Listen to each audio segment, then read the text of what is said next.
In September 2005, I attended the beginning of the now famous Dover, Pennsylvania Evolution versus Intelligent Design trial. I was present for opening arguments by both sides, and I was also in the courtroom for the testimony of expert witness Ken Miller, a well-known evolutionary biologist and author from Brown University. Throw out your TV drama-influenced notions of the assured lawyer with nervous witness interaction.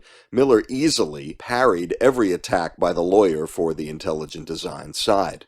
On November 13th, the PBS TV program Nova debuted a 2-hour episode devoted to the Dover trial. It included reenactments of some of the most compelling sections of the actual courtroom testimony, including some of Ken Miller's. And the segment in which witnesses clearly show the evolution of the intelligent design textbook from its creationist origins is ironically delicious.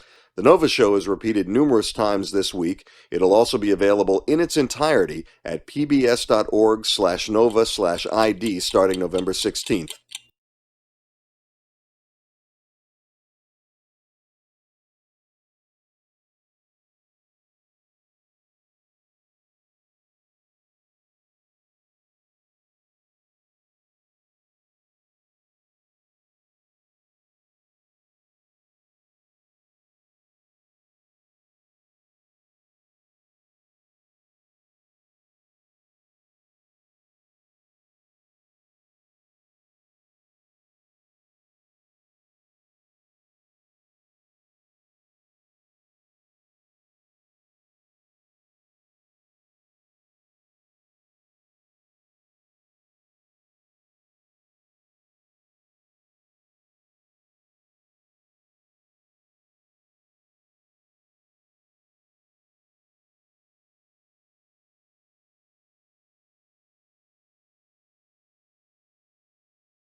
Rainforests exist because it rains a lot and that makes the forests grow, right?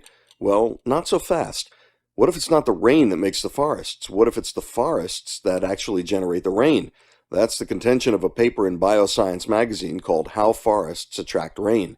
The article discusses a mostly overlooked hypothesis that, if right, would explain how big rainforests, like the Amazon, actually drive the entire global water cycle. Here's the idea. Forests pull in large amounts of water vapor from surrounding regions and from nearby bodies of water. As the vapor condenses into rain, the local atmospheric pressure drops, which sucks in more water vapor from outside the forest.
You know how grandma is always criticizing your new haircut or choice of clothing?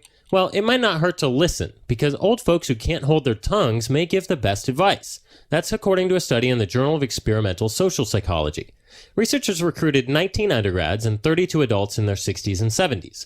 They split the older adults into two groups based on the adults' abilities to control their behaviors and impulses, called executive function, which naturally declines with age.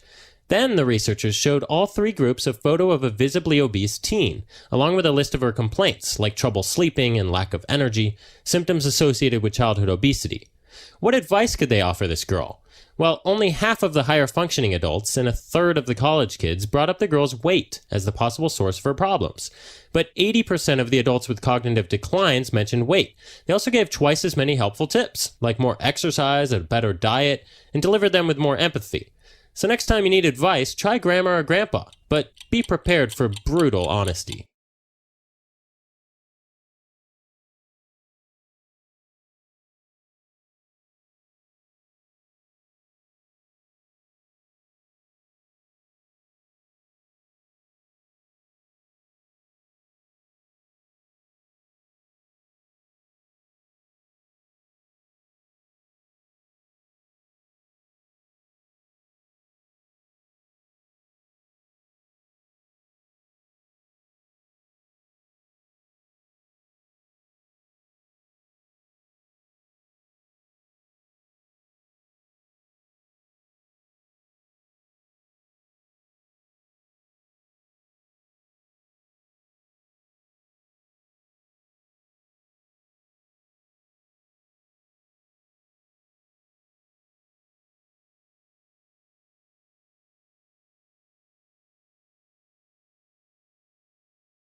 It's more bad news for vampires, but good news for the fight against foodborne illness. A compound in garlic is extremely effective at fighting Campylobacter, bacteria that frequently cause intestinal infections. The work is in the Journal of Antimicrobial Chemotherapy.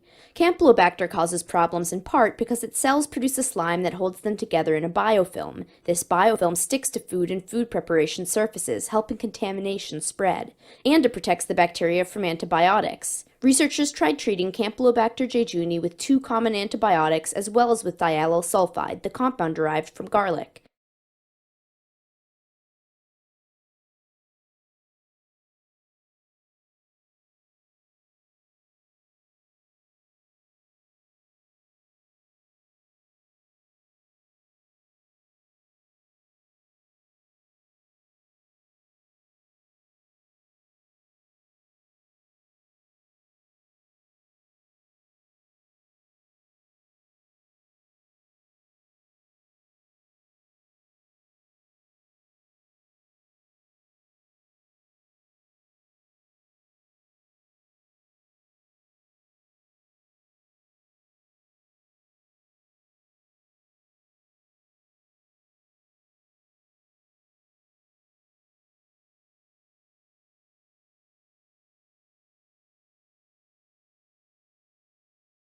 Take a fire ant, don't forget your gloves, toss it in water, and it'll eventually drown. But throw a group of fire ants into the water, come back the next day, and they'll still be floating. Ants are known for cooperative behavior. A species of fire ant called Solenopsis invicta originated in the rainforests of Brazil. It adapted to the region's frequent flooding by building rafts made up of big groups of the ants themselves. These allow the ants to float, sometimes for months. Scientists wanted to know how. They collected fire ants from roadsides in Georgia. They placed the ants in water in groups of 500, 3,000, and 8,000. The ants quickly group together. Half get stuck underneath in a single layer, but there are small pockets of trapped air that likely prevent them from drowning. The ants connect by gripping each other's mandibles and claws. The scientists say it's similar to weaving waterproof fabric. The resulting 2-layer raft is cohesive, buoyant, and water repellent. The research was published in the Proceedings of the National Academy of Sciences.